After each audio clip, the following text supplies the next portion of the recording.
Chino Mayapuna Mapu channel Sida Taram Nokcheri, Mayanga Sisu, Mubang Maga, Lana Da Quine Mula Ngasi Mubang Sisu request Mubangni, Ngasi Mubang Se Kaino Haveda, Pan Iromba Nikwa, Pan Iromba Sabido Haina, Chino Mayamana Habida Ado Ngasi Pan Iromba Sepure, Adaidi, Dugasiga Pan Iromba Siga, Loinana, Kajing Bora, Pan Iromba Happy Ba. Thangzing Paniro mada thangzing happy ko se thangzing halake me thangzing ko thangzing so hape adaidi khajing bora hama leire ko khajing bora se akhoi gi ai pise tare somde hekta khajing bora se akhoi gi keno so happy ne ba kare gene wen so happy ba koina hawa hena baina ade thumja pingari msu sigal leire samaina kangna lawre ko aidi kangna lawra sa ba si jamna pamse ba ko ado siga man leire da jirum omle man leire siga kona bagida hangam da kwani ga hangam ani khang leire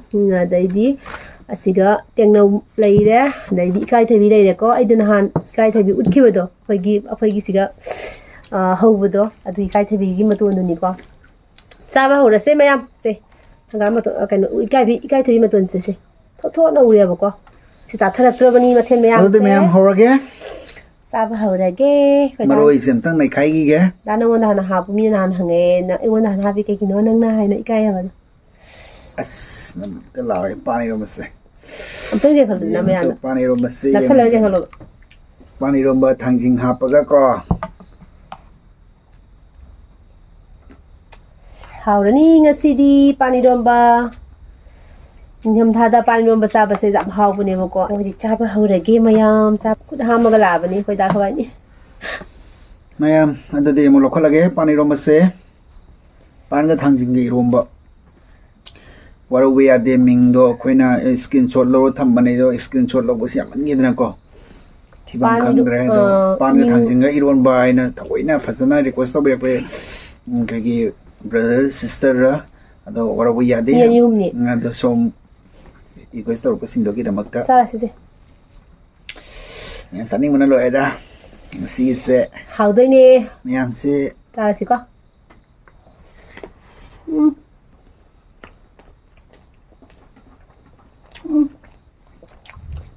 Wow, dulu ah. Ngapa mana kita udah noko? Gini mana udah noko? Asal ah.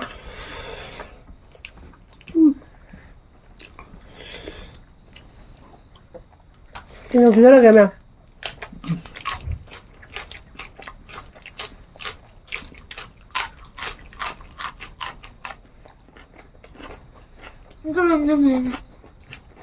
Paulo, ¿sí?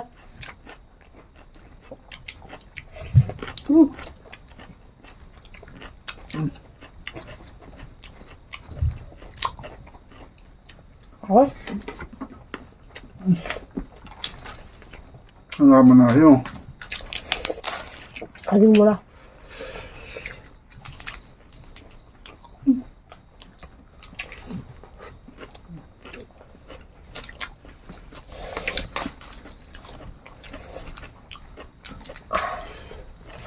Wah.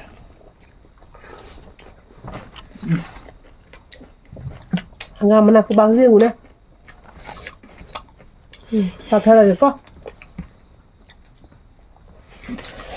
Enggak mana saya pada satu ini.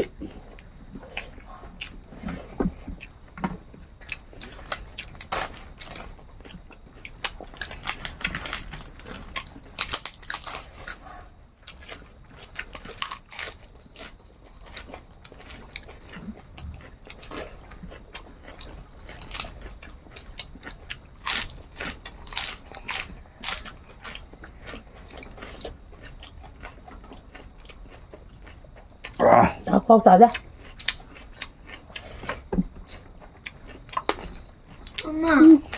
엄마 이제 잡는데. Thầm mua tạ. Ê cháu thử đi xài tờ ra đi mà dạo nhưng đèn là dạo rồi đấy.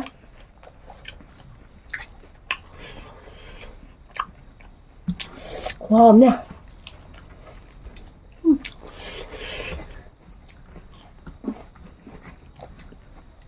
Vừa đó hả bạn? Ay kumbaga 장비 골라는 주노. 나야 봐. 잡아. 나가라. Come, baby.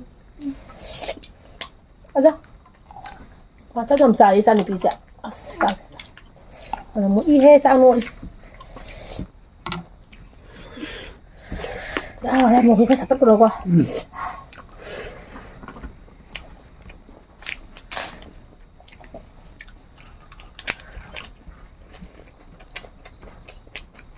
맞아. 진짜 빙하리 지나는데 거의 나는 들저래기 내렸거니 바로 바자르기 바로 바자르 한번 홍해보고 거의 나는 내려 진짜 빙하리 지기 프라이스 호시되나 길로라 장하다 해보고 거의 나는 알아 또 에티드 내려봐 에티드다 또 에티드 내려봐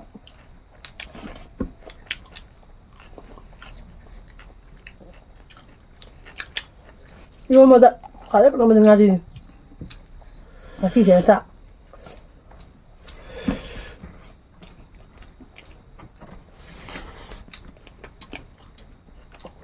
가서 비자 살자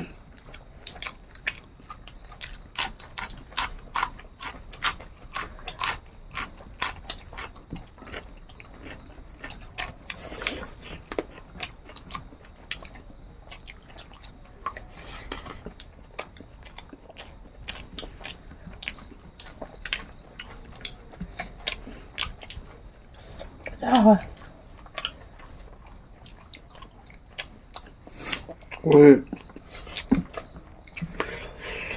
mana kuda ta pani rumba ka taw ko yande matam natte ta nako sida cha pa je ma hok tong ha le ba nyam thok pon tam da mu du yam ka hai na cha ning mu de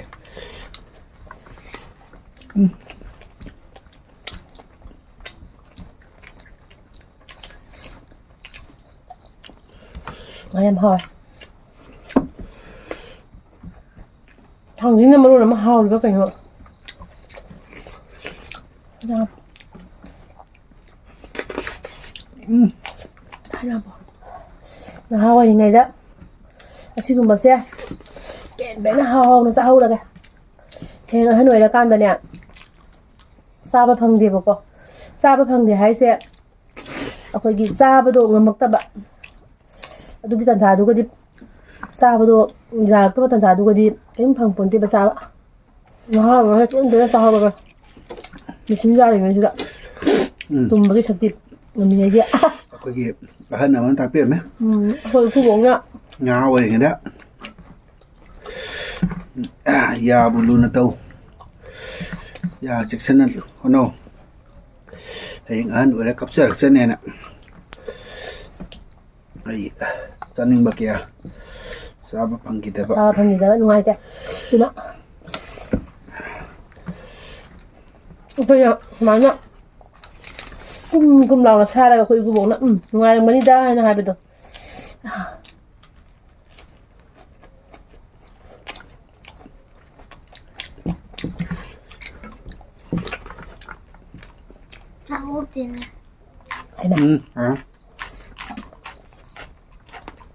해보라. 아프기라. 잡아라.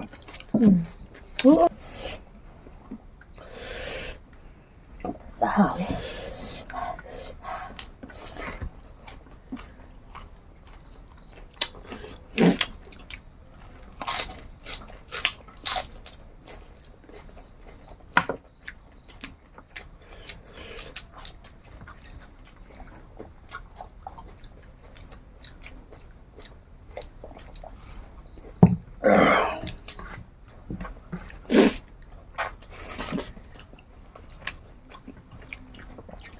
짝성이가 강호되네. 맞지 이거 원래 하원. 짝성이가 강호도 뭐하는데 뿌도 짝성이가 맞지 원래 하원.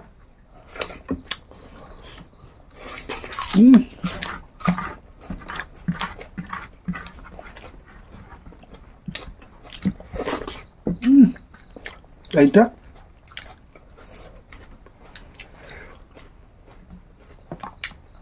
짧은 긴자가 이제 하고 있으면 구다. 하고.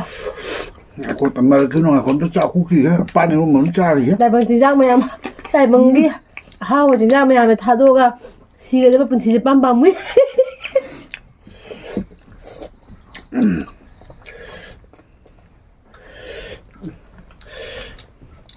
ꯑꯗꯣꯝꯗ ꯆꯥꯕ ꯁꯪꯗꯦ Ay, por no leme. Por no leme, chak na leme.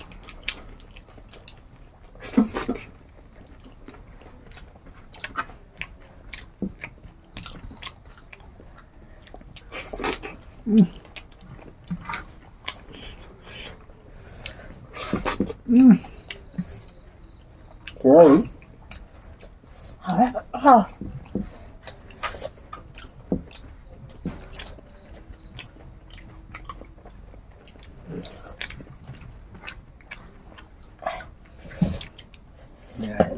Nahá 어린애다.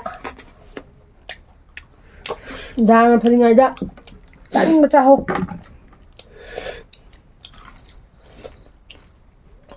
아이고 누워야지.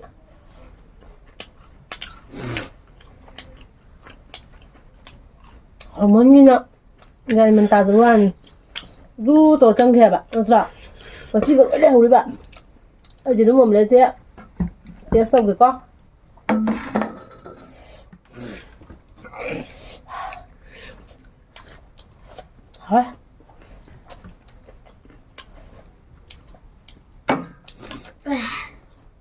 bà ra thử bị chặt anh đi làm nuôi lên cái gì mà phải rất là hào phải xa rồi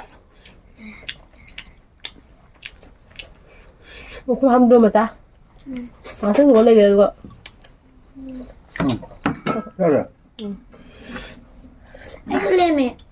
thôi đá nó lên bàn và thì lên bàn nó cha này cha thôi mình mà chơi mình thả ra đây mình sẽ chặt thôi kinh nghiệm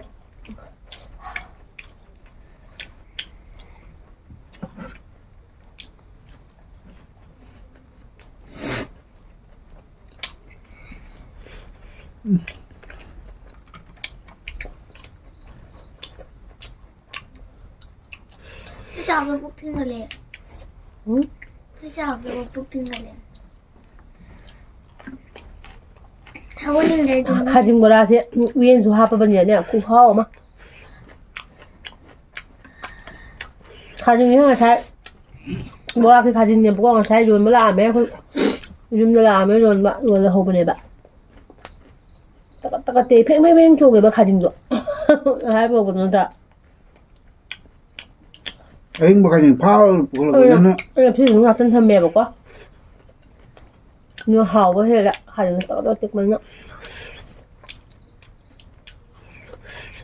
hào đâu là lo ok đi mà lâu rồi 가진 거 알래 엄마.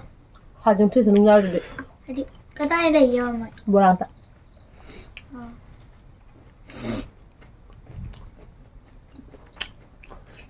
फरे तो दी मैं आम लोए रबनी ना के दोनी कुछ sucking खाना बने नत्रा अदुदी मैं आम ngasi mukbang se ko na bamana amani ka sumle male kari ko makara lem radi mai te gi to hoidi haiba ke no makara da aduga pani romba sita leire adu pi ngari macet ma leme adu ma ke no si sak si kai na yam na laudre nung thang ni na ko sak ku di ko na po na te da sum auction gi bai ta rai chu ke no machan yam si da nung thang ko bini mai cha yam pise de nung thang da ke gi puk si da pung ma jala ni ko sum break pha bai ta re adu मैं ngasi gi mathel se ayam baloi sanjare asi su loi gre aduga bora jerum ai na sum loi sanjagre ma yam yaw dre lo san bada aduga pani romba le me sa heng ai ai me khai rage aduga magi pukam su sit na lei pukam su sit na lei aduga khuti jenga la rogi khuti sit na la ne to di मैं madu khaman kari ai ninge anu kuma kai hiding dre hozi ngasi gi bye bye oi si mayam duga next video da amu nungai ba video ma ga loina raga da khawani mu lapchege adu mayam na sinu siba comments bira o aduga adum kai hagani